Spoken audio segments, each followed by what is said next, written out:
Hello everybody, we're currently working on a Dodge Dart 2015. We are plugged into the OBD of the vehicle. I'm programming a new fob. This fob is no good, so now we're reading the pin code with the machine.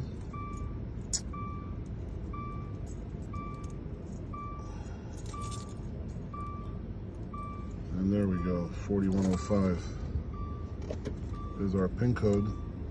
So programming the new key, we have to enter the code into the machine, add a key.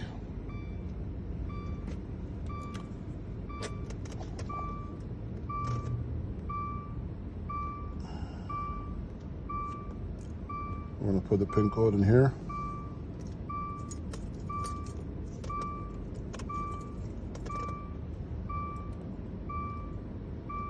And we have a total of 6 keys in the system here. Programming succeeded. Dashboard comes on. Buttons work. And the vehicle starts. Thanks for watching, guys. Dodge Dart 2015.